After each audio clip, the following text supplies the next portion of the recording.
Get cooking, cooking, cooking with Amy. Hey guys, I have a delicious recipe. cooking. If you like a good pot roast, and come on, who doesn't? You're gonna love this. It's my beef and beer pot roast, and the beer really adds some nice flavor. Also, this is a fun one to do for St. Patty's Day, but we do it all year round.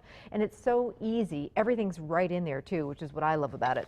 Now it starts out with a nice big beef chuck roast.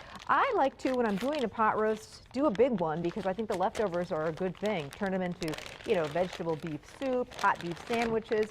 And remember, when things cook in the slow cooker, they tend to really shrink down. So we've got a nice, 3 to 4 pounder here that we picked up at Festival Foods, and it is gorgeous. Now I want to season that roast. Because we're not taking the time to brown it, we're going to do this real quickly. This is something that you can do in the morning real quick before you go to work. You want to season it really well with salt and pepper. Season it generously. And then I'm going to take some flour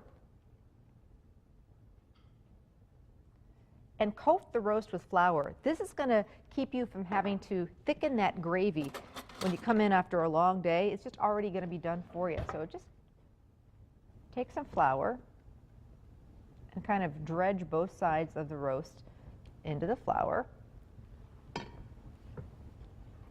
And now we're going to get that roast into our slow cooker. Now we're going to line the slow cooker just because I hate doing dishes.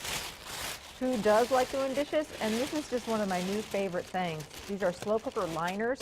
They work fantastic, come in a box, and they just make cleanup a breeze. So in goes our beef roast.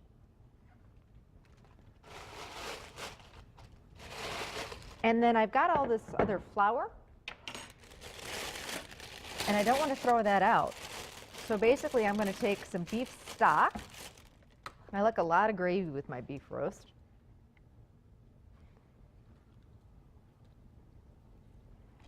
And whisk that in there. I also have 2 packets of brown gravy mix that's going to also give this roast some wonderful flavor. I'm going to stick that right on top of the roast there. It's going to thicken things up really well. I'm going to whisk together the beef stock and the flour, and then I've got a beer, bottle of beer, can of beer. You can do Guinness if you want a darker beer, if you want a little bit of a lighter beer, just whatever you have on hand is all going to be good.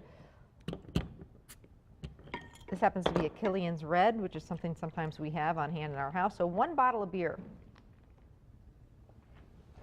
Now this gets dumped over the roast,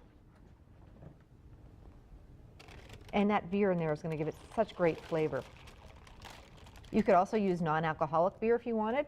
Now the lid goes off. You can throw the vegetables in now if you want, or you can throw them in after it cooks for several hours. They're just going to get really, really tender, and if you throw them in early, sometimes if I can get home, about 3 or 4 o'clock before the kids eat at 5, I'll throw the vegetables in at the last hour or 2 so they're not cooking all day. But that's up to you. It's going to be good either way.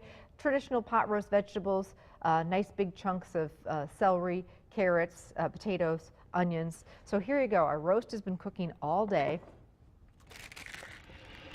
And it's got such great flavor with that little bit of beer in there. The vegetables get tender as all get out. And in my book, I don't know about you, especially this time of year, there's nothing better than a good pot roast. So just shreds apart, that beef does. Lots of great drippings. The carrots, potatoes are my favorite part.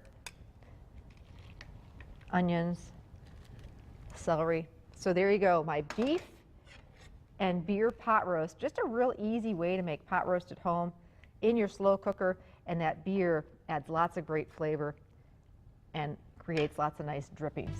So there you go. Doesn't that look good? Recipe's on the website. You could also pick it up at any area Festival Foods. Enjoy, stay with us. We'll be right back. You're watching Good Day Wisconsin.